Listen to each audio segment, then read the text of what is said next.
Ahora vamos a la primera mesa de la tarde de hoy, que le hemos denominado La proximidad y sus contiguidades, cómo deben ser las intervenciones en juventud para mejorar la vida de los jóvenes vulnerables.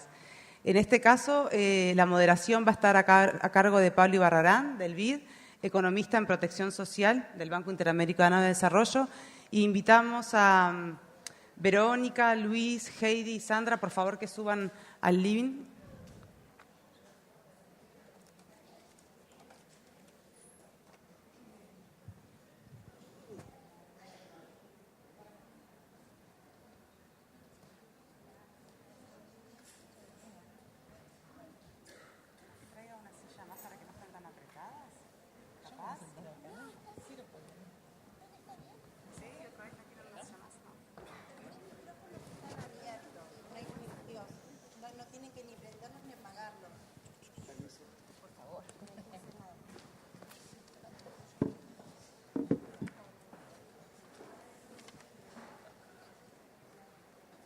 Adelante, arranquemos nomás. Muy bien. Gracias. Gracias, buenas tardes a todos y muchas gracias por participar y a los organizadores por invitarme para participar. Esta mesa tiene como objetivo analizar el cómo es que los programas que cuentan con operadores sociales pueden mejorar la calidad de la interacción y establecer un lazo de los operadores con los jóvenes, que vimos en las sesiones de la mañana lo importante que es. En la primera, digamos, se vieron cuáles son los fundamentos biológicos, se caracterizó la periferización como una traición al compromiso de la convivencia que se establece en la sociedad y cómo la comunicación es el arte de escuchar y de establecer compromisos que sean mutuamente válidos para las personas involucradas. Y creo que nos dejó con muchos conceptos y reflexiones que vamos a poder retomar. En la segunda mesa vimos algunas de las situaciones o expresiones de la periferización, el uso problemático de sustancias psicoactivas, el tema del embarazo y maternidad y paternidad que se mencionó al final en la adolescencia, la violencia y digamos, la caracterización de la lucha contra la hidra de 7 cabezas y todos estos temas que caracterizan el trabajo con los jóvenes. En esta mesa lo que vamos a hacer es primero observar un video en el que se van a presentar experiencias de 5 programas que trabajan con jóvenes. El programa Arovía de Paraguay, el programa Camino Mejor Joven de Brasil, los centros barriales diocesanos de Buenos Aires, Jóvenes en Red y Revuelos aquí en Uruguay. Creo que nos va a permitir estos videos observar cómo es que se está trabajando con los jóvenes, cuáles son las estrategias, y después tendremos comentarios de los panelistas y una interacción con ustedes, con los participantes. Antes de comenzar los videos, voy a presentar a los panelistas que están aquí. Heidi Ullmann, de la CEPAL, es de nacionalidad chilena, oficial de Asuntos Sociales de la División de Desarrollo Social de la CEPAL, donde se especializa en temas de infancia, adolescencia y juventud. También sirve como punto focal para el tema de personas con discapacidad en la división. Dentro de sus labores realiza investigaciones y brinda asistencia técnica a los países de la región, con 10 años de experiencia, más de 10 años de experiencia en investigación en áreas de salud, migración y género, entre otros. Heidi es miembro de la Asociación Americana de Población y la Asociación Latinoamericana de Población, magíster en Salud Pública de la Universidad de Columbia y doctora en Asuntos Públicos con énfasis en Demografía de la Universidad de Princeton. También está con nosotros Sandra Leopold, uruguaya, magíster en Trabajo Social, asistente social y doctora en Ciencias Sociales con mención en Trabajo Social de la Facultad de Ciencias Sociales de la Universidad de la República y un magíster en Trabajo Social por la Universidad Federal de Río de Janeiro en Brasil. Es docente e investigadora del Departamento de Trabajo Social de la Facultad de Ciencias de la Universidad de la República. Ha desarrollado una extensa actuación profesional en el campo de la atención pública a la infancia y la adolescencia, destacándose la inserción en el ámbito del sistema penal juvenil. Desde la docencia universitaria ha desarrollado un proceso acumulativo de investigación y de formación, en el que se han delimitado dos grandes líneas de indagación: el trabajo social en el ámbito sociojurídico, con énfasis en estudios de infracción adolescente, y estudios en infancia, adolescencia y familia. Verónica Filardo es coordinadora de Jóvenes y Políticas Sociales en Foco del Departamento de Sociología de la Facultad de Ciencias Sociales de la Universidad de la República, magíster en Sociología por la Universidad de la República, magíster en Desarrollo Local y Regional por la Universidad Católica del Uruguay y doctorada en Sociología en la Universidad de Granada, en España. Es profesor titular grado 5 del Departamento de Sociología, Facultad de Ciencias Sociales, y coordinadora del Grupo de Estudios Urbanos y Generacionales. Integra el Sistema Nacional de Investigación de la Agencia Nacional de Investigación e Innovación del Uruguay. Y finalmente, Luis Caputo es politólogo de la Universidad del Salvador de Buenos Aires, maestría en Ciencias Sociales, la Flaxo Argentina, investigador en Juventud desde 1991 en Base Investigaciones Sociales, docente de la Universidad Nacional de Formosa. Es coordinador de varios estudios regionales y nacionales sobre juventud, redactor de los informes anuales sobre la situación de los derechos de la juventud en el Paraguay, de la CODEUPI, Coordinadora de los Derechos Humanos del Paraguay. Ha sido consultor para organismos nacionales, regionales e internacionales, últimamente abocado a estudios sobre explotación sexual comercial de niños, niñas y adolescentes y trata de personas en las juventudes y mujeres campesinas e indígenas. Con esto podemos pasar entonces a ver el video y seguimos la sesión. Gracias.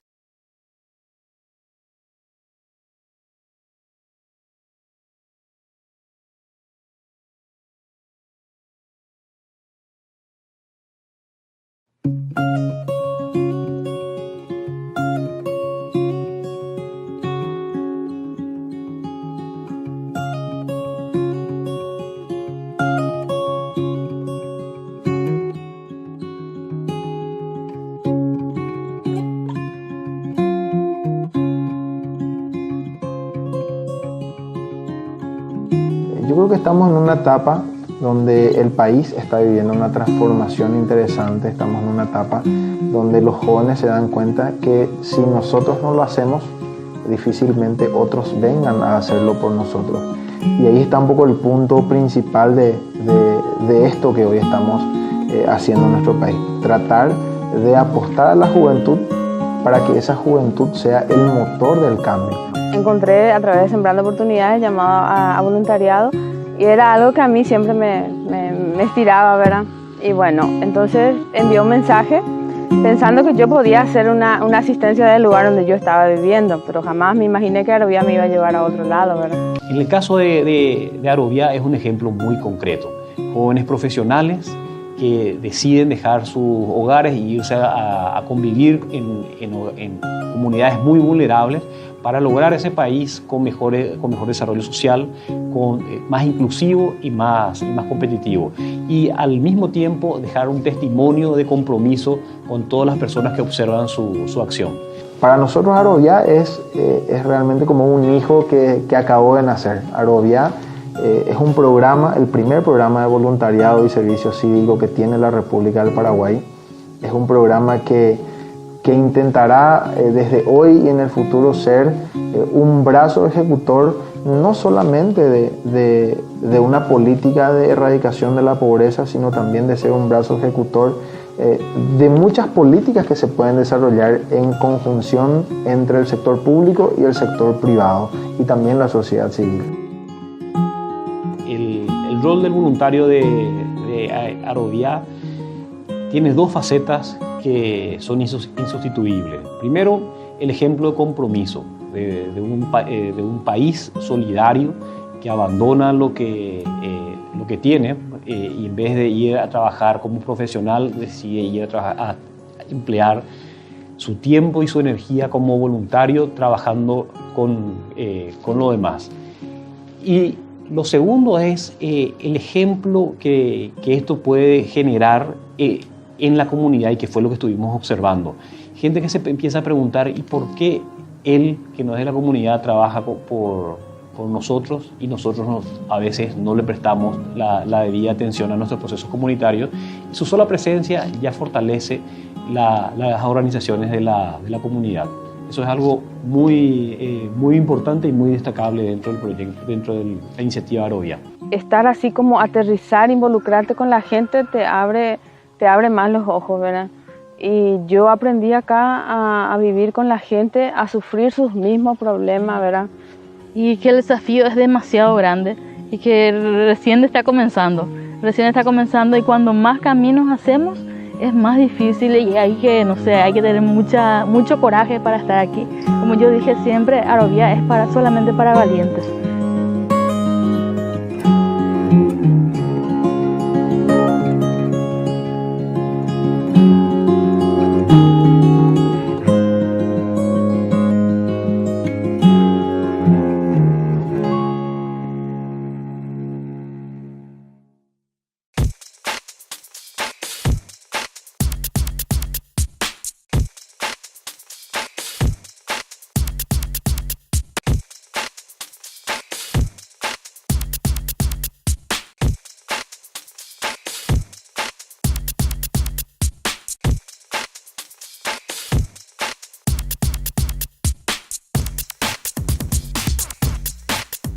O Caminho Melhor Jovem é um programa inovador porque estimula o empoderamento juvenil através do diálogo, valorizando a singularidade de cada trajetória.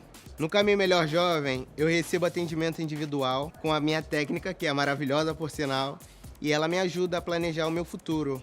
E graças a Deus foi um divisor de águas, porque eu estava meio perdido e agora eu tenho certeza do que eu quero. Durante os atendimentos individuais, ofertamos oportunidades nas áreas de interesse do próprio jovem. O programa Caminho Melhor Jovem em 2013. Passei depois para ser articulador e hoje sou assistente de mobilização do programa. Desde o início do programa até hoje, já foram atendidos mais de 7.000 jovens em todo o estado do Rio de Janeiro.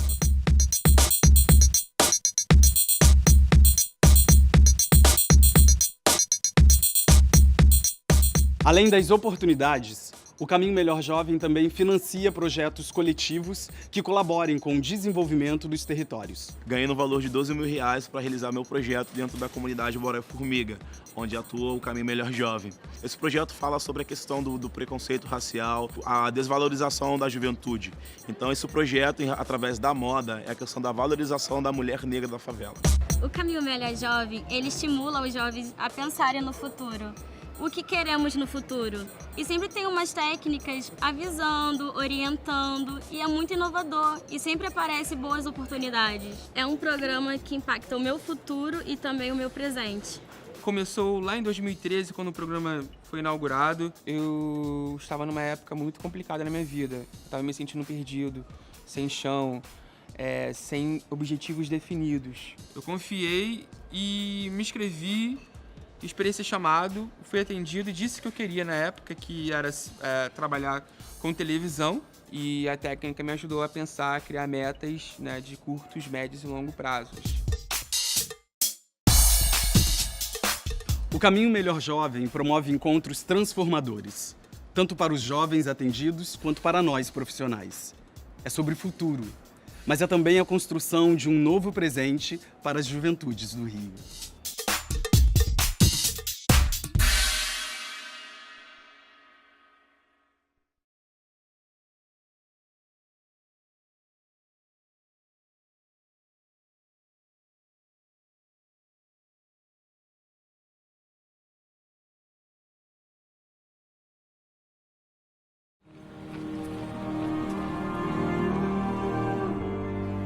La idea partió de ir probando diferentes tácticas, diferentes estrategias para acercarnos a los jóvenes que están bajo este flagelo de las adicciones. Entonces nos preguntamos cómo llegar al grupo, cómo llegar a estos chicos, cómo poder acercarnos a esta realidad. Los sacerdotes, los pastores en las comunidades, en las capillas, comenzaron a hacer esta experiencia del abordaje comunitario a este problema, es decir, partiendo de un acto de fe en la capacidad de resiliencia de nuestra gente, de nuestros barrios. De allí, los pastores comenzaron a detectar aquellos vecinos amigables, digamos, vecinos que querían a los chicos, que podían acercarse a ellos, y de esta manera poder crear un vínculo afectivo que despertara en ellos la necesidad de pedir ayuda, que los hiciera confiables. A estos vecinos los llamamos en el plan operadores barriales, alguien que sea significativo en el barrio y que les represente a ellos un caudal de afecto importante cuando se acercan. Puede ser una abuela, porque la imagen afectiva de la abuela es muy importante ya que se ha perdido la familia. Puede ser un joven recuperado, puede ser un padre de familia, puede ser una madre de familia. Es decir, estos vecinos amigables, estos operadores barriales, crean un marco, una atmósfera importante para que los jóvenes puedan finalmente acercarse a un hogar, a una casa que la sientan como propia. Cuando se da ese acercamiento, esa posibilidad de vínculo, entonces en los jóvenes surge la confianza y el hecho de decir, ayúdame, ¿dónde puedo ir? Quiero salir de esto, quiero trabajar, quiero ponerme en serio a ver cómo puedo cortar con esto. Y allí aparece la casa del joven, la que van sintiendo como propia y en la que van realizando diversos talleres que los ocupan y que al mismo tiempo van desplegando en ellos las condiciones que están ocultas o que están dormidas, o que el consumo de drogas hace que no despierten. El arte, la posibilidad de ejercitar la computación, la posibilidad de realizar tareas manuales, la panadería, en fin, diversas actividades en cada centro, en cada casa del joven, que ocupa el tiempo de nuestros jóvenes.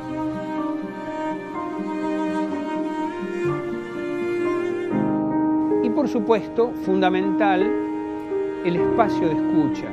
Se ofrece un espacio de escucha a través de los psicólogos para que los jóvenes puedan sacar de sí mismos aquellas cosas que los tienen trabados. Justamente adicción quiere decir la no palabra, ¿no? El no hablar, ¿no? El no poder ponerle nombre a las cosas. Entonces el ir pudiendo hablar de ellos mismos, hablar de sus problemas con los psicólogos, hace que puedan ir encontrando algún camino de salida. Y luego la escucha entre ellos, se va despertando la posibilidad de escucharse en grupo, ya que se sienten espejados, se sienten reflejados en la experiencia del otro. Que cada persona vaya descubriendo el valor que tiene en sí mismo por ser, por la potencialidad, la capacidad de transformación que tiene, no solo de sí mismo, sino de la realidad en donde está. Eso nosotros tratamos de trabajar mucho, decir, a ver, yo no soy solo un objeto que recibo cosas, sino o que soy manejado por otro, sino que soy un sujeto, que puedo construir mi destino, que puedo hacer algo por el otro, y uno va viendo la satisfacción de los chicos cuando pueden hacer algo por un otro, pueden reconocer que con su acción, con algo que produjeron, con lo que hicieron en panadería, con determinada cosa que arreglaron en electricidad, con el mueble que construyeron con sus manos, que ellos también puedan construir algo y puedan ser actores en la vida. No es fácil, porque el adulto también, nosotros, los que estamos trabajando en la problemática, tenemos que trabajar mucho sobre la tolerancia a la frustración nuestra, ¿no? Digo, la paciencia, la ansiedad, porque es lento el proceso de cambio de los chicos. Y uno tiene que respetarlo, porque en definitiva es su decisión salir o no de la situación en la que están. Y a veces por sacarlo cometemos errores de que no están preparados para ver tanto dolor y los lastimamos más, ¿no? Entonces me parece que hay que darles un lugar, recibirlos, que se sientan alojados, que se sientan mirados por los adultos del centro barrial.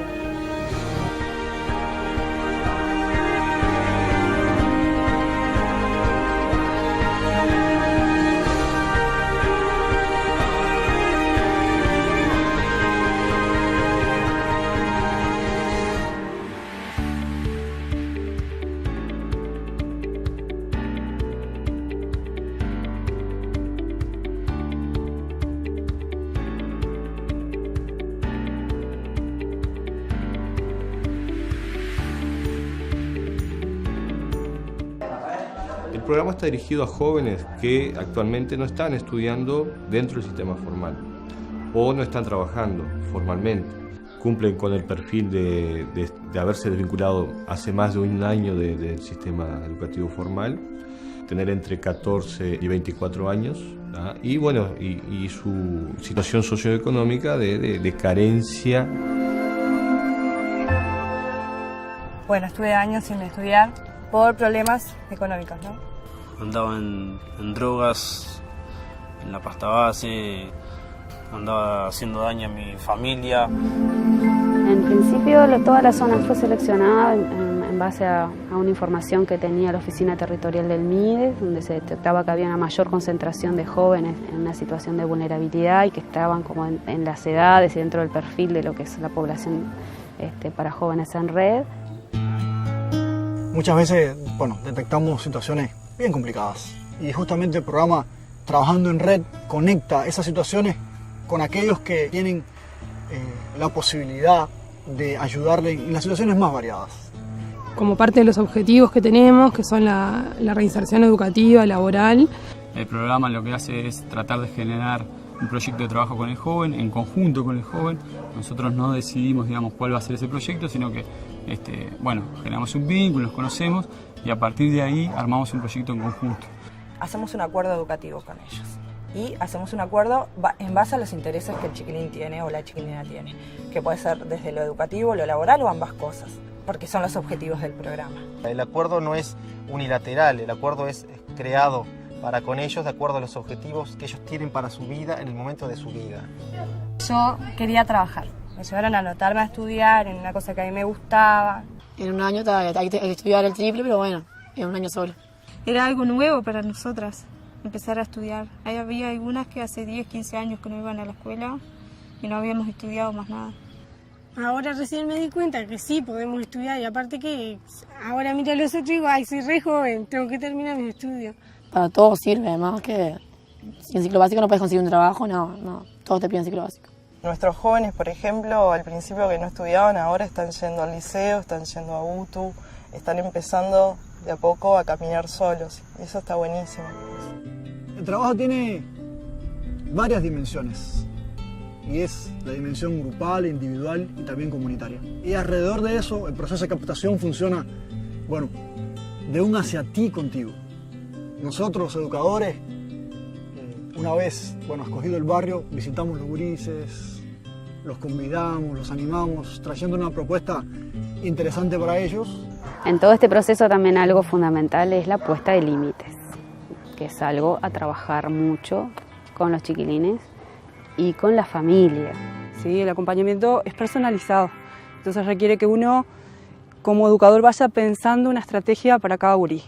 Implica acompañar a estos gurises, implica verlos desde un lugar distinto al lugar donde los ve todo el mundo. Y siempre está dispuesta a ayudarnos en lo que necesitemos, no importa el ámbito, sea salud, sea motivos personales, ella siempre está. Ellas aparecen a veces una, a veces otra, pero siempre están, todas. Le mandas un mensaje a una, igual te contesta la otra, siempre te contestan y siempre están ahí para cualquier problema que tengas. Y tenemos que estar atentos como equipos a lo que ellos nos traen, manifiestan y sin perder los objetivos del programa, ¿no? Creo que eso tiene que estar bien claro y en eso tenemos que estar de trabajar, porque ellos son el centro de nuestro trabajo y en eso tenemos que poner todo nuestro esfuerzo. El programa está atendiendo cosas importantes en la vida de los jóvenes que creemos que son procesos. Igual, a veces intentamos justamente que las cosas que hagamos juntos queden para que mañana ellos puedan sostenerlas. Creemos que cuando las cosas se van haciendo bien y hay buen afecto, buen cariño con los gurises, eso se contagia también.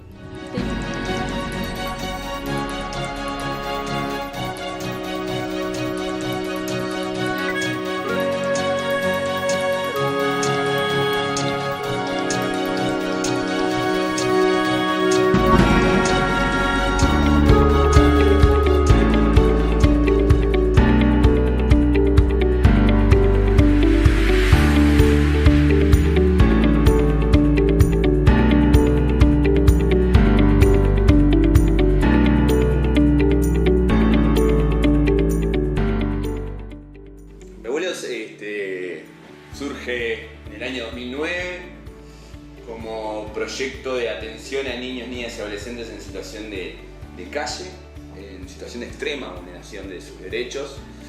Gurises Unidos y el INAU, y el propio INAU como organismo rector de políticas de infancia, generando lo que es Revuelos Hoy en este marco de red. El interés de poder tener los recursos humanos y materiales para desarrollar una metodología de proximidad en las situaciones que requerían una intensidad en el vínculo y después una serie de oportunidades progresivas necesarias para la transformación de la situación de extrema vulneración de sus derechos. Hemos ordenado el trabajo en base a una multiplicidad de georreferencialidades en distintas zonas de Montevideo, donde se trabajan estas situaciones, acompañándolas más allá de los territorios, más allá de los escenarios de intervención. Y creo que eso ha sido una metodología de proximidad, pero de proximidad y de cercanía, ¿no? Sumando a la cercanía la proximidad. Una situación de niño, niña y adolescente de mucho deterioro, física, psíquica, sociales, relacionales, y hasta muchas de ellas heredadas en generaciones anteriores, requiere de un vínculo que pueda ser muy cercano y que piense con él posibilidades de transformación. Por el proyecto yo destacaría, que creo que es algo que es bien propio del proyecto, o de los proyectos calle, tiene que ver con la metodología proximidad, que es la metodología que se aplica, que en realidad es una metodología que tiene características justamente de proximidad. En realidad el vínculo educativo es fundamental como para generar modificación en las situaciones de los gurises, y tiene como particular eso, los tiempos, son tiempos capaz que más que podemos ver a los gurises con otra frecuencia o destinar tiempos más importantes. Las dos organizaciones, las dos instituciones trabajando juntas en el mismo proyecto, o sea, mitad del equipo somos de una institución y mitad de otra, y eso creo que enriquece muchísimo más que a la propuesta, porque hace obviamente que ya por una cuestión como básica de recursos de una institución como de otra, que enriquece, de gestiones institucionales que a veces pueden ser más ágiles, y también por una cuestión de conocimientos, de aprendizajes, de una experiencia compartida. Mi función es de educador dentro del proyecto. El laburo que hacemos es la atención de niñas y adolescentes en extrema vulneración de derechos, con experiencia de vida en calle, y es bastante amplio lo que hacemos, pero la idea es empezar a generar un vínculo para poder empezar a hacer un proceso de restitución de derechos. Vamos a territorio, empezamos a hacer recorrida, visitamos familias, vamos a las casas de los gurises, vamos a diferentes servicios que hay en las zonas. Nos encontramos con el gurí, a veces metemos simplemente un encuentro en una plaza y empezar a hablar un poco sobre qué le está pasando, problematizando un poco su situación, y bueno, de ahí empezar a buscar estrategias diferentes según cada proceso y cada gurí. Pero ¿cómo puedo ver si un gurí está respondiendo a eso? Primero si hay adherencia a las propuestas que le estoy haciendo, si yo le acuerdo encontrarme en tal lugar y empieza a responder, si yo le propongo que vaya a diferentes servicios que tienen que ver con salud, con educación o lo que sea, y el gurí está participando, y también hay una mejoría a nivel, generalmente se nota a nivel físico que hay una mejoría de parte del gurí. Hay indicadores de diferentes niveles que podemos ir detectando que se va dando una respuesta. Me llamo Jennifer, tengo 18 años y entré al proyecto Revuelo cuando tenía 15.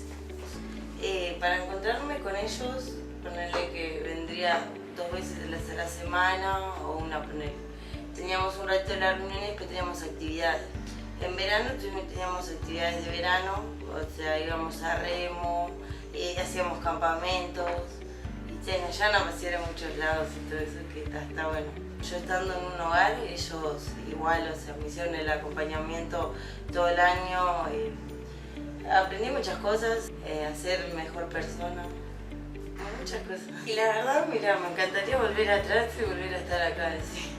Porque, o sea, ya el ser mayor es una responsabilidad también, pero es bastante extraño. Y bueno, ya no es, o sea, actividades, o sea, salgo a caminar, si está lindo, los días sí escucho música o leo y eso. Y tal, no sé, extraño ponerle, venir acá a hacer cosas. Yo estaba en situación de calle. Me encontré con Evelyn, que es una referente al abuelo. Ella me encontró y me preguntó qué estaba haciendo, dónde vivía. Yo le conté más o menos qué era lo que estaba haciendo, que estaba en situación de calle.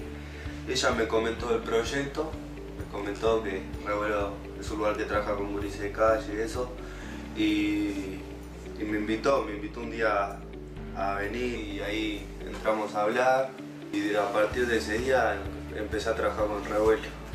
Primero que vino obviamente era para comer algo y bañarme y esas cosas. Terminé formando un vínculo que ya como que eso es lo que tienen ellos, que como de agarrar tremenda confianza para liberar todo lo que sentía, para decirle todo, y siempre me apoyaban, me daban los consejos, me decían que era lo mejor, me decía, siempre estaban atrás mío, porque yo me mandaba una, siempre estaban atrás mío ayudándome, intentándome sacar de la macana, y decidí dejarme ayudar y hoy en día me encuentro estudiando, haciendo deporte, y sé que no puedo tropezar ni nada por el estilo porque tiraría abajo un buen laburo, y eso es lo bueno, que siempre te tienen como atrás, sabes que ellos están atrás y nunca te dejan. Y yo tuve la suerte, que estaba en la peor situación, pero tuve la suerte de encontrarme con estas personas porque me ayudaron de verdad.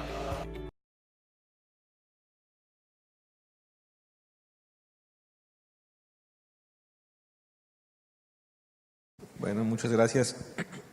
Abro la mesa a los panelistas. La idea aquí es discutir sobre cuáles son algunos de los factores de éxito de las intervenciones y sobre todo cuáles serían las características de los operadores, y un poco ligando con lo que vimos en la mañana, si son aspectos que se puedan enseñar. Vimos en varias veces que cumplen esta función de punto fijo, ¿no? que dan esta certidumbre al joven. Entonces, sin más, si quieren podemos ir aquí en ese orden para que nos comenten. ¿Este orden? Sí.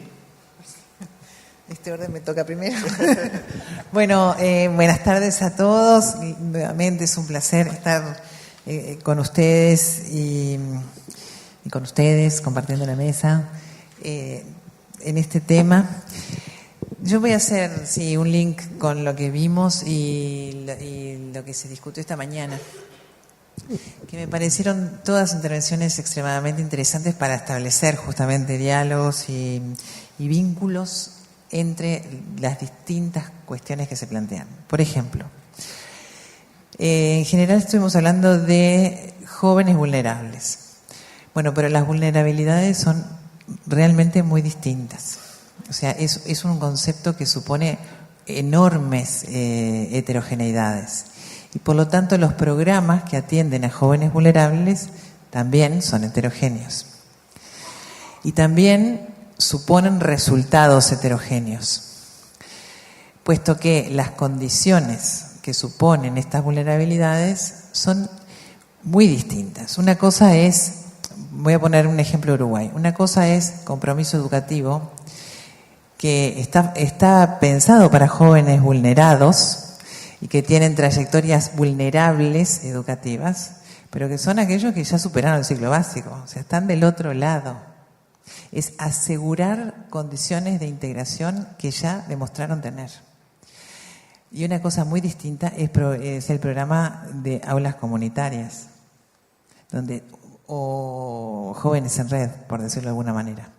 Los resultados a los que pretenden llegar, las maneras de operar, los perfiles de los jóvenes y los niveles de vulneración son completamente diferentes. Es difícil pensar en no distinguir estas cuestiones cuando uno trabaja estos temas. Primer punto. Segundo punto, entonces, primer punto, la diferenciación y la distinción en el término de la vulnerabilidad. La segunda, la distinción de los programas. Y esto nos hace pensar que los operadores también son distintos.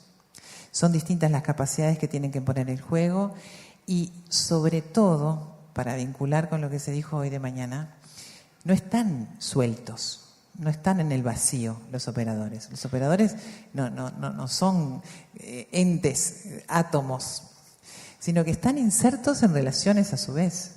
Esas relaciones no solo son los vínculos que tienen que establecer con los jóvenes. Los operadores tienen relaciones con los programas, tienen relaciones con las instituciones, tienen relaciones con los procesos que no solo están referidos a los jóvenes con los que trabajan. Entonces, estos vínculos son múltiples y son de distinto nivel a su vez. Tercer punto. Las cadenas causales, si hay algo que sí podemos establecer en los programas es que lo que tienen de común es que trabajan sobre los jóvenes.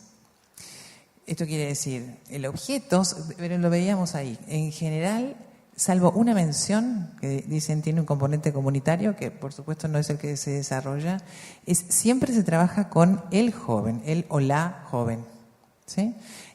Sobre ese individuo que se trabaja. El enfoque es, por lo tanto, individual.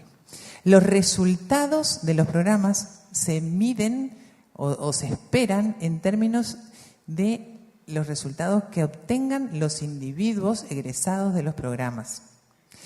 Y, en el mejor de los casos, atienden a los procesos individuales que los jóvenes hacen en el transcurso del pasaje por ese programa.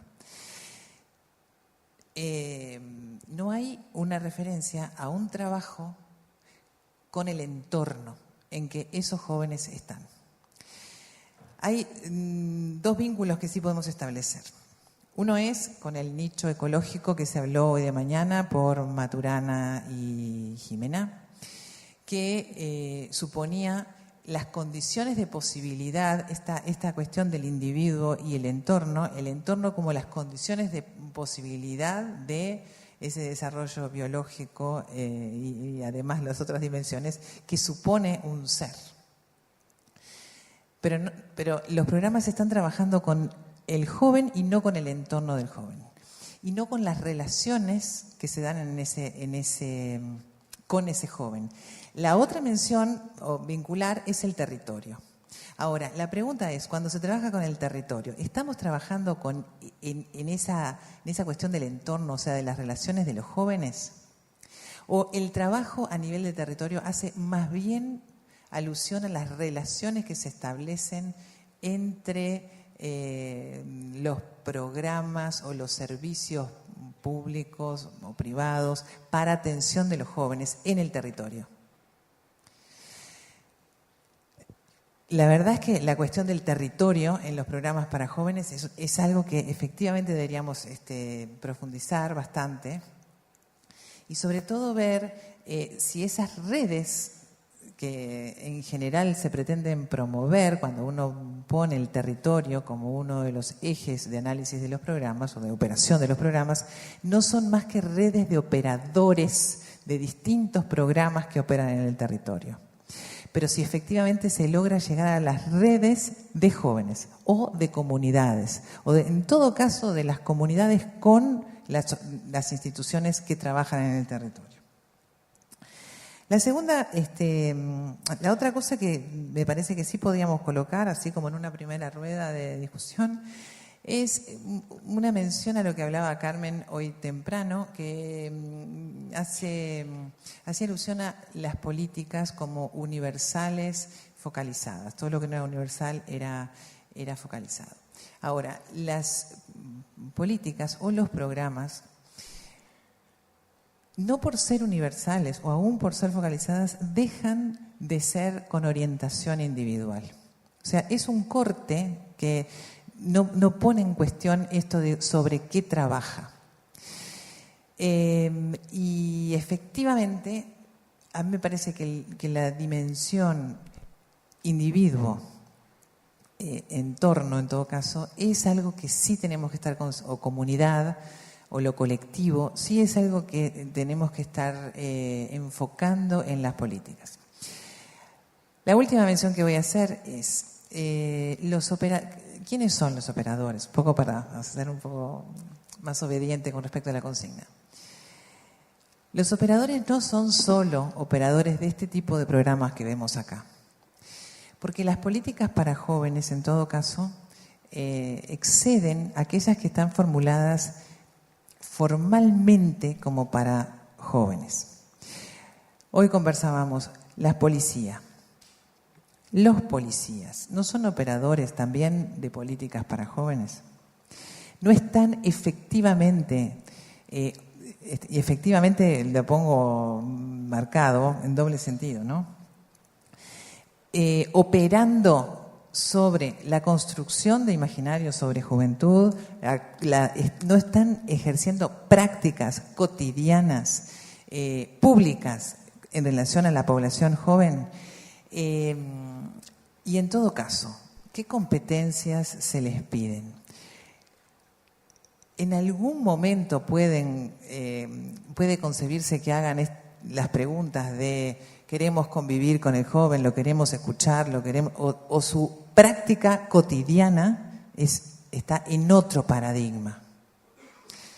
Entonces, me parece que también podemos ampliar un poco esta primera impresión de quiénes son los operadores de los programas o de las políticas con jóvenes. Porque esta idea de lo individual, del enfoque individual de las políticas hace alusión a una cadena causal, ¿no? De quién es el responsable de los resultados, y que tiene que ver con lo que planteaba Agustín Lapetina al principio, también en la mañana. Pasar del pobrecito a el responsable, ¿no? Tanto el sistema educativo como la mayor parte de los programas definidos para jóvenes operan sobre el individuo y esperan que los resultados sean del individuo y se miden sobre el individuo. ¿Qué es lo que logra? Y explican de manera muy distinta. Explican, el fracaso o el éxito de la gente depende de su adhesión al proyecto del programa, de haber podido incorporar algunas cuestiones, etc. Más allá de las competencias de los operadores, también hay que pensar cuáles son las competencias que se le exige a los jóvenes vulnerados en el transcurso de esos programas, o sea, que logren y que adquieran qué tipo de competencias y con qué competencias parten para lograr estas otras. Pero más allá de eso, lo que sí me parece importante tocar, y prometo que es la última cosa, es esta cadena causal de la responsabilidad. Yo operador, intervengo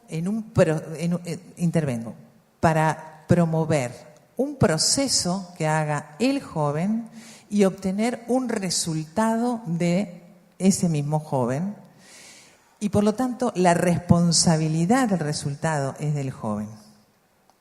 Yo puedo ser un factor de intervención, de catalizador de ese proceso, pero en ningún caso la responsabilidad es del entorno. En ningún caso se consideran las relaciones como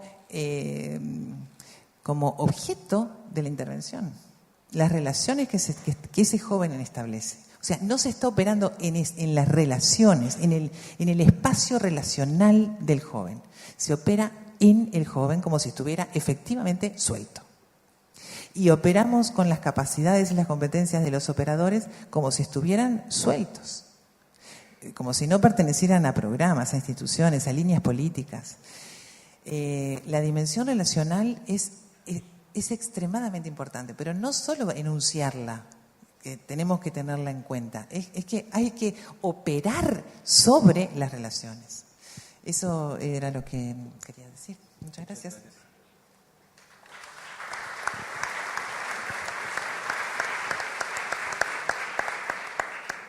Muy buenas tardes a todas, a todos. Muy, pero muy agradecido de compartir este espacio y este sueño, esta herramienta en construcción. Bien, muchas reflexiones me suscitaron estas imágenes, estas experiencias. Me quedé con unas palabras de uno de los educadores del proyecto Revuelos, donde hacía mucho énfasis en, si bien como decía Verónica, hay muchos procesos y espacios de exclusión, ¿sí? Distintos grados de exclusión donde se pueden encontrar las personas jóvenes, hasta exclusión extrema. En buena parte de los jóvenes con los cuales hoy a la mañana estábamos comentando, tienen estas características, que son jóvenes que tienen altamente deterioradas las relaciones sociales, un fuerte deterioro psicológico, deterioro de los vínculos, justamente con la comunidad, con la familia. Y en este sentido podemos visualizar que están en una situación desamparante, muchas veces en familias desamparantes y una sociedad o en sociedades desamparantes. Entonces, de allí el vacío, la precariedad que existe, además de la precariedad laboral de sus familias, la precariedad económica, material, donde obviamente ahí están teniendo una enorme tarea los educadores, los tutores, las educadoras, los operadores, los facilitadores, los coordinadores, según los nombres que tengan los distintos programas y proyectos. Y en este sentido, si vamos uniendo varias de los aportes que estábamos visualizando en las experiencias que recién compartimos, la mayoría de jóvenes en situación de exclusión claman por signos de caricias, ¿no? En estos términos que Maturana y la compañía nos comentaban hoy en la mañana. Claman por ser reconocidos a gritos, y en ese sentido es muy importante distintos gestos de lo que por ahí Simmel desde la sociología de las emociones llaman afectividad, ¿sí? Valorización, poner la mano en el hombro, las miradas, la motivación, el empuje, la comprensión, donde pasa a ser muy importante, sobre todo en esta edad vital, en este momento vital del ser humano, todo lo que tiene que ver con la afectividad. También un conocido juventuelo que ustedes conocen, Néstor Rodríguez de Uruguay, nos enseñó la importancia que tiene la lógica de la persona joven en cuanto a que buena parte de los jóvenes se mueven con la lógica de las condiciones simbólicas de la existencia, ¿no? Entonces, de allí la importancia que tiene la afectividad, que tiene que los operadores, los adultos, las instituciones, las comunidades podamos permanentemente poner atención en la necesidad de estar trabajando signos de reconocimiento positivo, de caricias positivas. Y esto nos lleva a otra cuestión que también Maturana mencionó y otras de las compañeras hoy a la mañana, que es la cuestión de la confianza, ¿sí? No es fácil a los seres humanos tener confianza. Sin embargo, también Simmel y también el mismo Maturana diría que necesariamente tenemos que tener confianza en los entornos en los que nos movemos, pero como ustedes saben, los jóvenes en estas últimas décadas tienen mucha desconfianza, por ejemplo, en la política, muchas veces también en la educación, y la desconfianza tiene implicancias sumamente negativas. Pero también la confianza tiene unos beneficios impresionantes cuando logramos tener confianza como operadores, como instituciones. Y en ese sentido, la confianza, obviamente que no es fácil de obtenerla, pero creo que en todas estas experiencias que estuvimos analizando, con esto que otra vez se mencionó la vinculación, la invitación, se mencionó el reconocimiento, el acercamiento. Creo que es una apuesta importantísima que tenemos que hacer para lograr la confianza de las personas jóvenes con las cuales trabajamos. Y obviamente que ahí se necesitan una serie de competencias, de habilidades que tienen que ver con las competencias emocionales, sociales, con todo lo que se llama la inteligencia emocional y social, donde es muy importante para poder despertar la confianza. Y esto obviamente que nos lleva un poco a revisar cómo estamos trabajando, esto que hoy estamos comentando sobre cuáles son los modelos con los cuales trabajamos, las percepciones que tenemos, porque si hay algo que sabemos todos los que estamos acá, es que los jóvenes identifican, olfatean rápidamente cuando hay un proceso que es poco transparente, cuando hay otros intereses que no apuntan a la justicia, y en ese sentido los jóvenes saben identificar fuertemente cuando hay cuestiones grises de por medio. Entonces hay que poner mucha atención en el trabajo de otorgar confianza, porque la confianza o se tiene o no se tiene, no hay grados medios, no es que puedo tenerte un poquito de confianza, o tampoco se puede exigir la confianza. La confianza se va ganando en un proceso que requiere siempre manejarse con la verdad, con la honestidad, en donde los educadores, los operadores, tenemos que dar testimonio de lo que sostenemos con la palabra, ¿sí? Y en ese sentido creo que los signos de reconocimiento, la caricia, el poder lograr la confianza en las personas jóvenes nos van a llegar a lo que se hace en las otras etapas, que es cuando los jóvenes se acercan a la casa, ¿sí? Cuando se comprometen con un proyecto, cuando acuerdan un proyecto para poder avanzar hacia adelante, siempre despacio, como veíamos en la mayoría de las experiencias que nos comentaban, y ahí es donde logramos la cooperación, ¿sí? O sea, donde la confianza es mutua. Primero, nosotros los educadores, los operadores, tenemos que tener este posicionamiento ético-político de confiar en la persona joven. Y en este sentido, el otro lado de la confianza es cuando logramos que las personas jóvenes confíen en el programa, confíen en los operadores, y en ese sentido el trabajo y la transformación que se puede hacer es inconmensurable cuando se tiene esa confianza, porque avanzamos a la cooperación.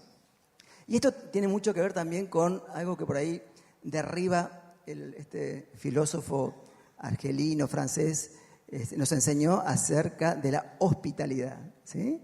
Una y otra vez a la mañana también, en las experiencias recién comentadas, se habla mucho del acogimiento, ¿sí? Que hacemos en los programas, en los proyectos, en las escuelas, en los colegios, en los centros comunitarios, en las casas de juventud, a las personas jóvenes que están en situación de exclusión. Y la hospitalidad, entendida como aquel extranjero, ¿sí? Que llega a nuestro hogar, nosotros somos los huéspedes, pero no es una hospitalidad limitada, ¿sí? Sino es una hospitalidad entendida donde nosotros como operadores, como educadores, educadoras, nos transformamos, hacemos ese esfuerzo de transformarnos en extranjeros, ¿sí? Extranjeros en el extranjero, en el joven que nos está visitando, con el cual interactuamos, en extranjeros del territorio donde está viviendo esa persona joven, tratando de aprender, ¿sí? Todo lo que ese extranjero sabe, conoce, siente, sueña. Entonces, en ese sentido, ese esfuerzo para poder captar las potencialidades, aprovechar las potencialidades, las capacidades que tiene la persona joven. Entonces, la hospitalidad entendida como un proceso de darse sin límites, ¿sí? Como una especie de don por parte de los operadores. Pero obviamente para que esto suceda, un poco a ver si la seguía a Verónica, también las instituciones necesitan ciertas modificaciones, ciertas transformaciones, ¿sí? Según las instituciones, según los países, hay instituciones más estructuradas, hay instituciones más flexibles, y en ese sentido es importante que las instituciones vayan recreando sus dispositivos para un mayor acogimiento, para ampliar la hospitalidad, ¿sí? Y para que los operadores también puedan ir desarrollando toda esta capacidad de ternura, de reconocimiento, y para que puedan también tener mayores márgenes de toma de decisión. Porque los operadores, si hacemos una lista de todo lo que surgió esta mañana, de lo que nosotros estamos diciendo, digamos, la tarea es titánica, ¿sí? Una tarea titánica, y muchas veces, como sabemos, depende de los países, depende de los programas, no están debidamente reconocidos. Y, sin embargo, muchos de estos desafíos tienen que ver con esta cuestión de la capacidad de amar, no desde un punto de vista sentimental, ¿sí? Sino con actitudes concretas, con metodologías concretas y con percepciones ajustadas a la realidad. Por ahora lo dejamos por acá.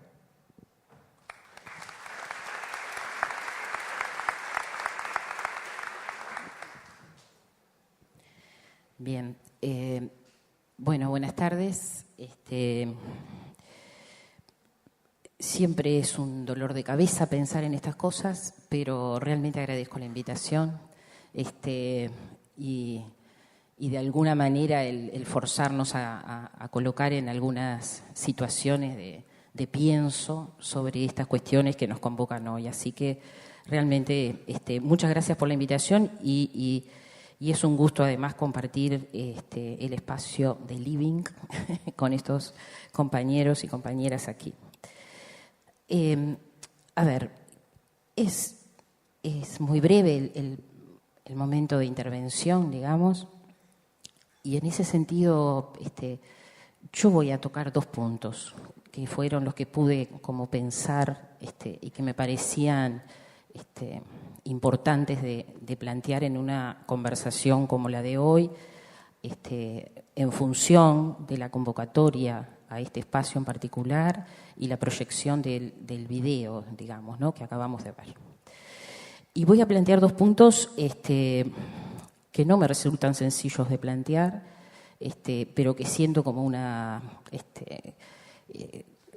responsabilidad teórica y también ético y política de plantear algunas cuestiones en clave de problema, digamos, ¿no?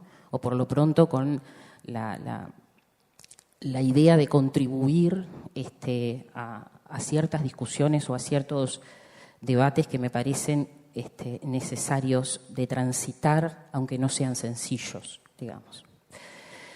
En ese sentido, yo quisiera detenerme en 2 cuestiones. Una es en la propia estrategia de proximidad o de cercanía, tal cual se la denomina, y por otro lado, retomar incluso de la convocatoria la formulación esta acerca de, o la pregunta, ¿no?, acerca de la eficacia de la intervención de estos programas. Esas 2 cosas.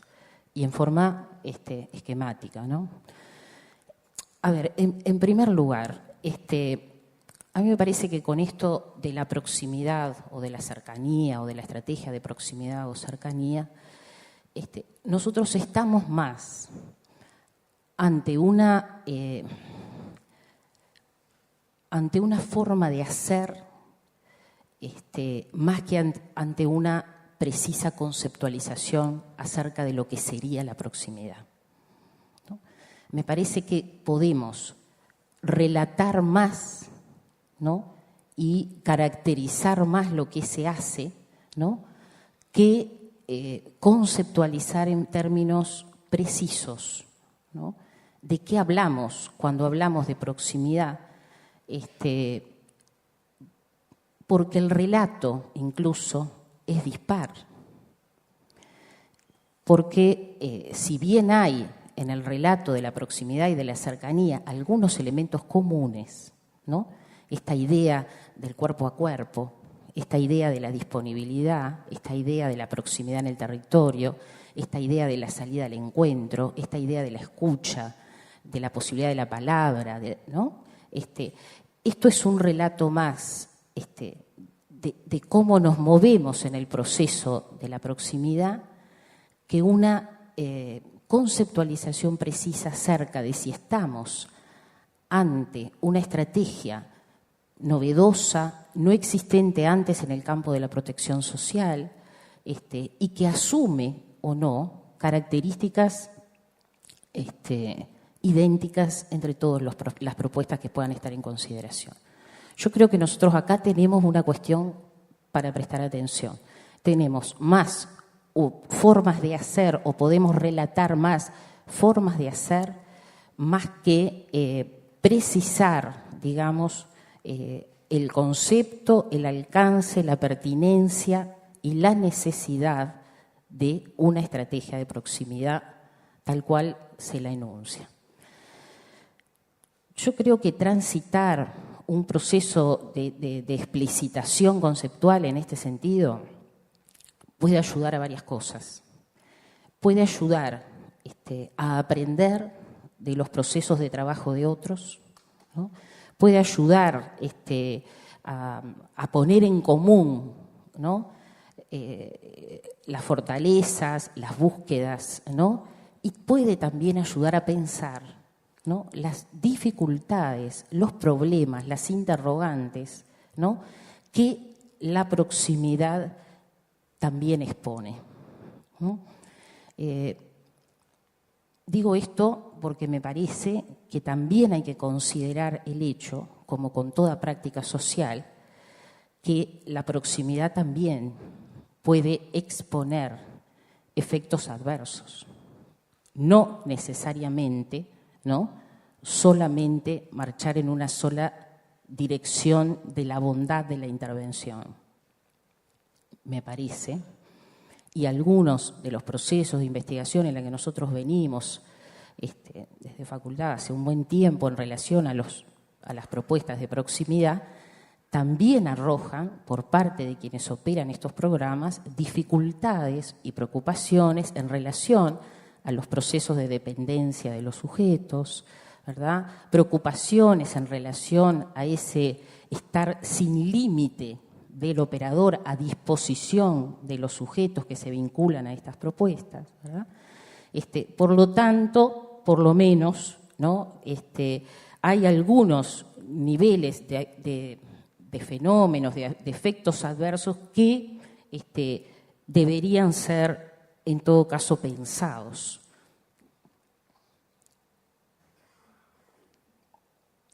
Por tanto, yo insistiría, y de manera muy concreta en este punto, que nosotros hemos incorporado de alguna forma en el campo de la intervención social este enunciado sobre la proximidad o sobre la estrategia de proximidad, que para algunos es proximidad, que para otros es cercanía, ¿verdad?, sin transitar previamente una suerte de explicitación conceptual sobre esto. E insisto, ¿no?, una suerte además de discusión acerca del alcance, de la pertinencia y de sus bondades, y también de sus zonas oscuras, ¿no?, que me parece que toda estrategia de intervención social se merece, por lo pronto, atender esta multiplicidad de cuestiones.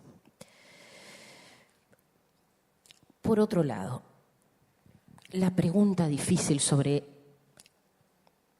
la eficacia, que es una pregunta difícil, porque en todo caso remite forzosamente, ¿no?, a algo que alguien en el video, creo que es alguien de Rivera, de Jóvenes en Red, insistía en decir, bueno, y no perder, ¿no?, de vista los objetivos del programa.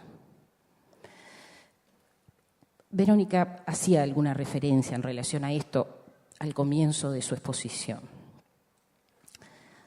A ver,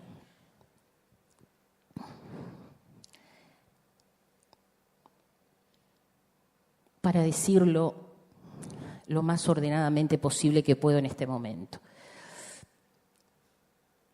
los procesos de intervención aquí expuestos en este video y lo que nosotros hemos podido investigar, explorar y seguir más o menos en estos años, nos permiten identificar esta cuestión. Hay un proceso de trabajo, ¿no? Incluso en este video es donde se hace hincapié, ¿no? Este video, en las diferentes experiencias, hace hincapié fundamentalmente en el vínculo que las propuestas establecen con los sujetos que allí se aproximan, ¿no?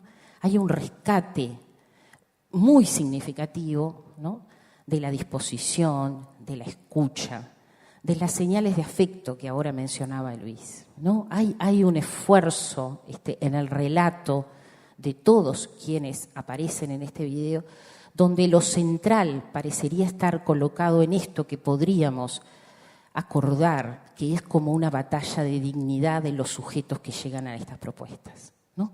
Hay allí un esfuerzo sostenido, cotidiano, permanente, ¿no?, acerca de esto, cómo darle o otorgarle o contribuir a darle al otro cierta visibilidad en la vida social. Yo creo que ahí se juega una batalla más que significativa del accionar de estas propuestas, ¿no? Sobre todo en estos tiempos que corren, además, donde hay una suerte de exacerbación de la figura del enemigo, que de alguna manera parecería ser que hay sujetos que no se han ganado el derecho de vivir, digamos, en el mismo espacio social de manera conjunta. Entonces, a mí me parece que hay esta batalla, ¿no? Por la dignificación del lugar del otro, por la visibilidad social del otro, por el afecto, por el cuidado, por la escucha. Es absolutamente significativa. Yo no quiero desvalorizar ese accionar que me parece que es central en las propuestas de proximidad y en los relatos que aquí aparecen. La cuestión, o me parece que el problema que nosotros tenemos para pensar, es si esa intervención conduce a los objetivos últimos de inclusión social, o si esa intervención por sí misma no lo puede posibilitar. Yo creo que uno de los puntos centrales de nuestra discusión hoy es el alcance de estas intervenciones cuando la batalla a dar es la batalla de la inclusión. Y cuando digo inclusión estoy pensando en términos puros y duros de inserción educativa y de inserción en el mercado formal de trabajo. Por allí aún sigue caminando la inclusión social. Ahora, y en este sentido yo creo efectivamente que los programas, que estas estrategias, sobre todo estas que estamos viendo hoy, porque me parece muy pertinente la observación de Verónica, ¿no? También hay que diferenciar de qué programas estamos hablando. Tenemos que diferenciar de qué problemas estamos hablando, que son los que tienen entre manos los programas en particular. Entonces, cuando lo que está entre manos es la existencia social de aquellos que se encuentran en las peores condiciones de existencia social, pretender que una estrategia de proximidad, ¿verdad?, centrada en determinados programas pueda resolver la lógica de la inclusión social, me parece que es pedirle al programa una eficacia que no le compete en exclusividad. Por lo pronto, la pregunta inmediata es cómo juega el resto del sistema de protección social y cómo juega el mercado formal de trabajo. De lo contrario, la batalla entre los operadores y los sujetos que se aproximan a los programas es una batalla, sin lugar a dudas, digna de ser dada, pero insuficiente para el cumplimiento de los objetivos últimos. Y eso me parece que además vuelve no solo sobre los propios, en este caso jóvenes o niños que puedan estar vinculados al programa, también vuelve sobre los operadores, que batallan un día y otro también por situaciones que trascienden su posibilidad de intervención. Yo creo que aquí hay un punto neurálgico a considerar. Y esto, quiero insistir con esto, no saca de la mesa, de la discusión, la disposición afectiva, el cuidado, la capacidad de escucha, la disposición permanente. No saca de la mesa, pero convengamos que exclusivamente considerar los procesos de inclusión social a partir de esa cuota de intervención no termina de zanjar las posibilidades de inclusión social de aquellos que llegan a los programas, como los que vimos hoy, estando colocados en las peores condiciones de la existencia social. Yo creo que ahí nosotros tenemos, por lo pronto, desde mi perspectiva, un punto central para pensar. Muchas gracias.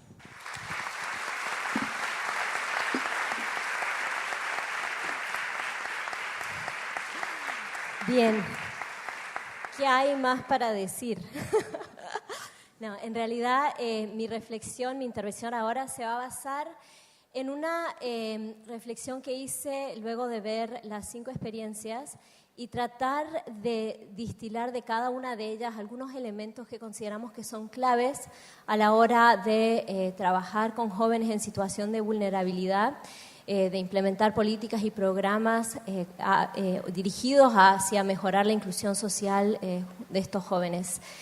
Y son 5 consideraciones, algunos de los cuales retoman temas que ya han sido traídos a la mesa, pero tengo que decir que desde un organismo internacional nosotros a veces damos estas recomendaciones de lo que debería contener una política o lo que debería contener un programa, pero sabemos que a la hora de bajar eso al terreno es muy complicado, es complejo. Entonces fue para mí alentador ver que muchos de los elementos sí se ven reflejados, por lo menos en estas 5 experiencias que hemos visto hoy día.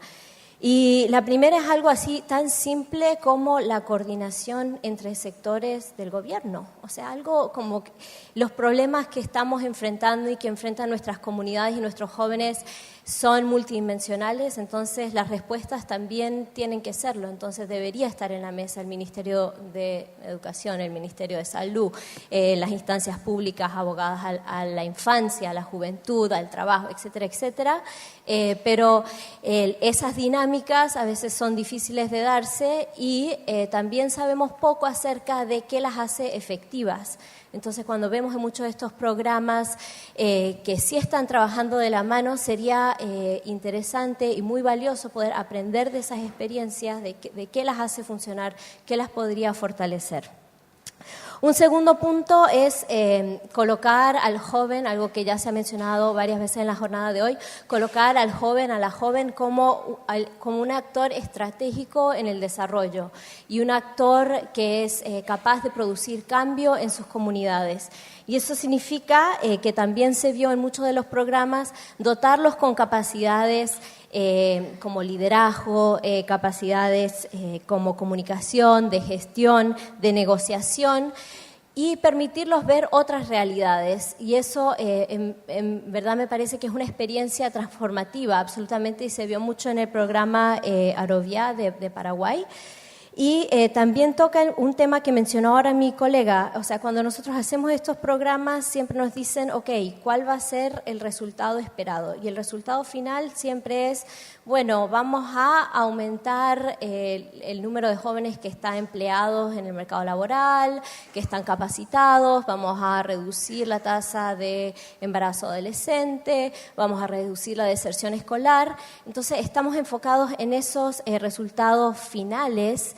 Y me parece que deberíamos estar haciendo más para justamente visibilizar esos resultados muy micro, o sea, esos cambios en las personas que estamos viendo, cambiando la manera en que ellos ven el mundo, en que ellos se relacionan con el mundo.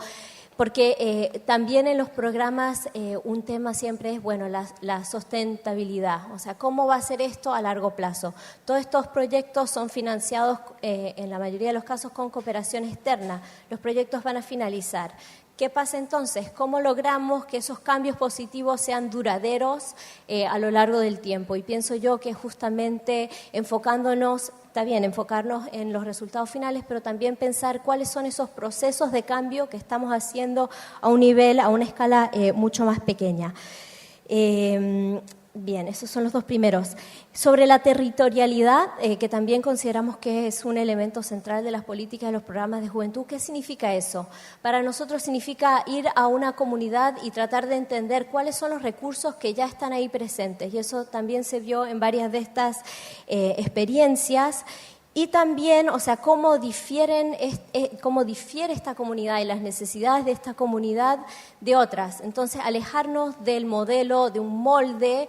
por ejemplo, de prevención de embarazo adolescente que se aplique universalmente, cuando justamente, como nos comentaba Carmen esta mañana, es un tema muy complejo que difiere de joven a joven prácticamente las razones por las cuales se da.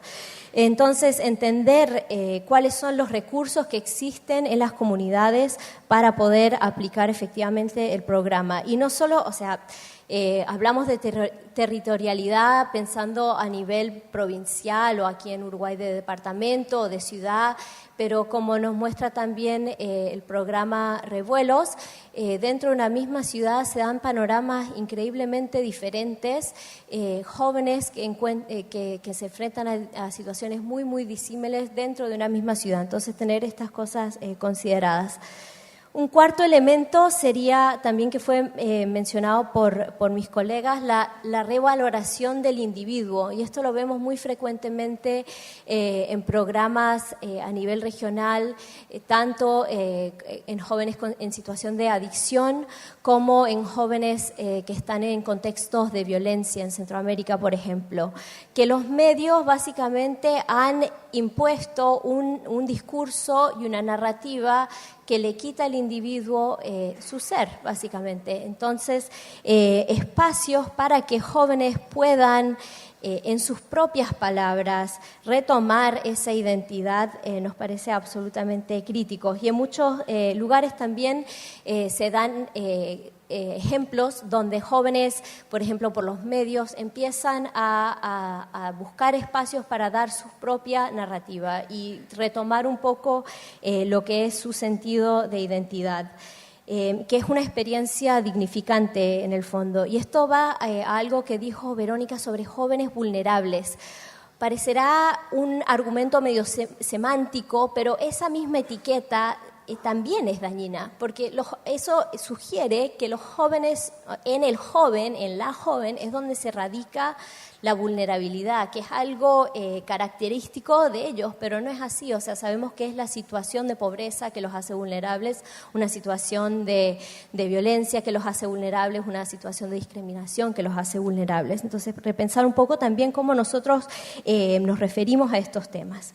Y un quinto elemento es el enfoque de género, que nos parece súper básico. Todo el mundo sabe, una política o programa debe tener un enfoque de género. ¿Pero qué significa eso? No solo significa tener una igualdad en representación de varones y niñas y tratar de buscar estrategias para trabajar con ellas y con ellos, sino también entender cómo las problemáticas de los jóvenes afectan de manera diferente a los chicos y a las chicas y cómo eso influye en las respuestas que vamos a dar.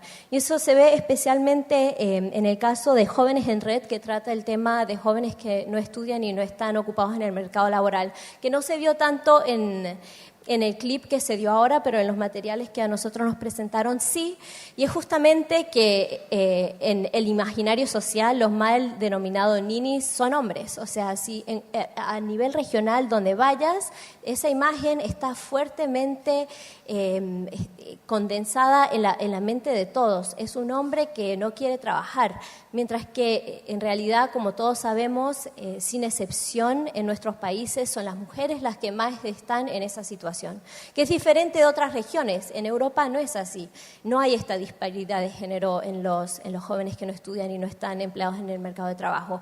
Entonces, que Jóvenes en Red visibilice la problemática en torno a los desafíos específicos que enfrentan las jóvenes madres, que si bien, como decía Carmen, o sea, es cierto que hay diferentes trayectorias que llevan a una maternidad temprana, el resultado es que al final del día es una mujer joven con un bebé. Y eso nos preocupa, preguntabas esta mañana, porque eso está implicado en la transmisión intergeneracional de la pobreza. Entonces, aunque sea planificado o no, queremos buscar estrategias para poder apoyar a esas jóvenes madres, que es algo que hace este programa, me parece muy bien, al además vincular con otras ofertas públicas como el programa de Uruguay Crece Contigo. Esas serían mis 5 reflexiones y voy a cerrar con 2 preguntas a ustedes, porque trabajando en un organismo internacional, nuestro nivel de análisis y de entendimiento es honestamente un poco alejado de la realidad que ven ustedes. Entonces yo veo estos videos y me surgen unas preguntas. Por ejemplo, ¿quiénes son los jóvenes que llegan? O sea, ¿quiénes son los jóvenes que llegan a sus programas? Pero más importante, ¿quiénes son los jóvenes que no llegan a sus programas? O sea, hay todavía un núcleo de jóvenes que nos falta alcanzar. ¿Y cómo podemos hacer? ¿Cuáles estrategias podemos buscar para que ellos también estén incluidos en eso? Y también, bueno, eso sería, porque las otras 2 cosas ya las mencioné. Una, como pensar acerca de los procesos que estamos generando al trabajar con los jóvenes y la importancia de medir eso versus medir este objetivo final, que no sé si se logre. O sea, no sé si estos programas así, aún vinculados, trabajando juntos, van a ser lo que revierta la exclusión de los jóvenes. No sé, eso queda como una pregunta buena y ahí en el aire. Y además, ¿qué estamos haciendo para documentar estos procesos de trabajo interinstitucional que se van a volver cada vez más relevantes a medida que los recursos vayan disminuyendo y tengamos que encontrar maneras de trabajar colaborativamente hacia objetivos comunes? Gracias.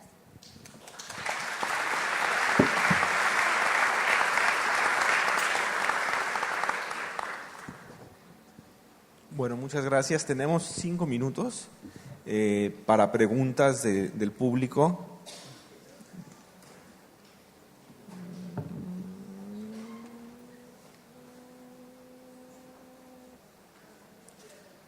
A ver, sí, por favor, Verónica. Ahí viene.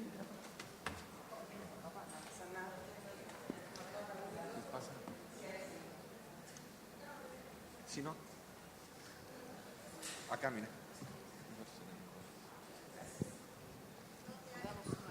Bueno, en primer lugar, buenísima la mesa, las posibilidades que abre a pensar, a seguir pensando. Esperábamos eso de la manera en que está configurada. La verdad que uno tiene que reconocer que estas instancias tienen un valor impresionante en movernos y llevarnos por unas zonas donde el pensamiento, bueno, se ve forzado. A mí la sensación que tengo ahora sí con mucha claridad, si bien a mí la imagen del más de una lengua me resuena desde hace un tiempo, es que estamos cada vez más en Babel, ¿no? Habitamos un espacio, un tiempo donde esas distintas lenguas, creo que tendremos que hacer un tiempo, un esfuerzo de trabajo de traducción. Uno diría, en primer lugar, para conversar, ¿no? 2 cosas y no extenderme demasiado, porque si no, 2 cosas. Si podemos hacer el esfuerzo de notar que lo que está en juego no son los programas, que lo que está en juego es la sociedad. Hay que hacerle más preguntas a la sociedad y menos a los programas, en primer lugar, me parece. Ahora, cuando uno piensa en la sociedad, uno puede decir, bueno, porque está tan... finalmente, lo que queda ahí para conversar es toda la romántica que unas ciertas prácticas educativas, en algunos extremos para mí, aludiendo un poco de más a la cuestión del amor, pero de todas maneras, la hospitalidad, hasta cuestiones que yo planteé, la proximidad, toda esa romántica que tiene un sentido inscripta en una cierta lengua que es la lengua de la pedagogía y que es la lengua de la educación. Digo esto porque ese oficio, que es el oficio de educar, que se llena de hospitalidad, que se llena de amor, de reconocimientos, de proximidades, ese oficio es milenario. Y no hay sociedad sin ese oficio. Si no hay unos educadores, siglo XXI, hoy llamados en este seminario operadores, que den trámite a ese pasaje de generación en generación, se acabó la sociedad. El problema que estamos analizando es por qué hay que hacerlo de manera tan particular y tan para algunos, porque no podemos hacerlo para todos. Entonces me parece que hay dos cuestiones para seguir pensando. Yo estoy totalmente de acuerdo con lo que dice Verónica. Hay un problema radical en los programas que siguen midiendo logros en los individuos. Pero eso realmente no es la vida de los programas. Eso es el lente que se pone el escritorio para mirar lo que pasa en un programa. Lo que pasa en un programa es mucho más polisémico. Y ocurre cada tanto un rato de transmisión pedagógica, de inscripción, de filiación, de sociedad, que no aparecen en los instrumentos de medición ni en los indicadores. No están esos, qué sé yo, será un aire de nuestro tiempo, estará al servicio de algún beneficio. Alguien se hará beneficiado con eso. Pero ese es un problema del lente que mira. En el programa pasa de todo. Y lo que sí uno puede acompañar absolutamente es que, por supuesto que esas estrategias de proximidad no son la clave, porque en lo último, si lo que nos importa es más la sociedad que los programas, nos importarían más unos oficios sobre otros. Por ejemplo, educadores para programas focalizados debiéramos soñar que sea un oficio en extinción, como fue la de aquel hombre que prendía velas en el Montevideo antiguo, que un día vino la luz y dijo, usted se quedó sin trabajo, no hay oficio. Tendríamos que soñar una sociedad donde estos oficios caigan en desuso. Pero de momento hay que hacer algo en el medio. Digo esto porque me parece que hay muchísimas complejidades en esto, no se anda con facilidad por estos temas. Lo que sí uno puede compartir es que en todo caso hay que hacer un esfuerzo de poner I donde hay O, me parece. Y me parece también que hay que hacer un esfuerzo de hablar más de una lengua adentro de este territorio, para que las cosas no signifiquen cosas que no quieren ser dichas. La exacerbación del individuo es un disparate, por supuesto que es un disparate, pero a su vez no hay sociedad sin que todos tengan un lugar, todos y cada uno. Y en todo caso ahí ocurre una tarea siempre imposible, como decía Freud, ¿no? Vieron que educar, curar, gobernar es imposible, pero es una tarea infinita de inscripción. Lo que en todo caso habría que discutir es lo que está en juego. Y si hay que decir lo que está en juego no son los programas, ni su eficacia, ni su diseño, ni sus usuarios, ni sus beneficiarios. Lo que está en juego es la sociedad.